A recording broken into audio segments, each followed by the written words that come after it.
abonneel gaaw ci sa chaîne bi. donc moo dem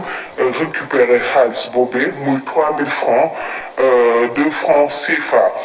si sax récupérer xaalis boobee loolu moo waral ñu daal di am traçabilité mën a tamit surveiller ba xam kookee fan la daal di aw ak nan la ñu def ba mënu koo daal di teg loxo te ba mu koy def itam def ko ci bés ba ñu ko faatee ba pare ci suba sa la daal di dem boobee ay 20 heures daal di jot ci ab transfert d'argent bu nekk ci ginnaawaay foofee nag la daal di dem récupérer fa boobule xaalis ci XR boobee nga xam ne kii di Wally moom moo ko moomoon. beneen ni coow yoo tam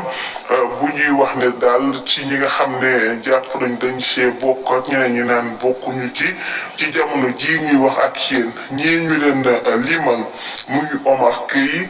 Serigne Sarr ñu koy woowee Ndës keneen kii di Assane Diaw Ousseynou Diaw Mamadou Lamine Diawo ñooñee rek la ñu tawagum loxo ak Nabou Leye mi nga xam ne daal dinañu koy déglu ñoom dong lañu mën a wax ne daal yoon teg na leen loxo waaye teewul ne enquête bi itam mi ngi suivre son cours démb itam gis nañu ne foofee ca Touba ca police bi ndax ba nga xamee ne gendarmerie dañ leen woo renfort dañoo jël waajur ji yóbbu ko ci police bu Jannatu foofee lañ ko jébbalee waa BIP ngir mu daal di koy ñëw jébbal ñi nga xam ne ñoo nekk fii ci dikk ci jamono ji itam ñooñu itam ñi ngi leen di daal di déglu comme ni leen ko waxee woon itam ci ñooñee ne enquête bi mi ngi woy foofee ci division des investigations criminelles te jàpp nañ ci képp koo xam ne sa loxo takk na ci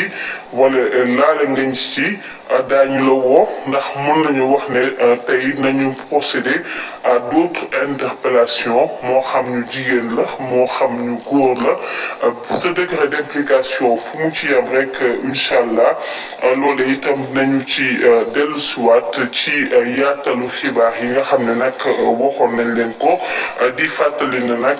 ñoom ñëpp mën nañoo jàpp ne ay présumé lañu ndax kenn yóbboogu leen jugement te kenn waxagul ne itam ñii condamné nañ leen pour les faits du meurtre di fàttali itam koppar googee ñuy wax ne moom Aziz Dabala daf ko daal di jotoon ña ngay wax ne mu ko jógee ci États-Unis mu waawoon koo séddale nag ci ay paasu màggal yoo xam ne ñoom itam seqoon nañu ko waaye itam séddale boobee ñenn ñi jàpp nañu ne loolu itam amul yoon ba jàpp nañu itam ci problème yooyu nga xam ne amoon na fi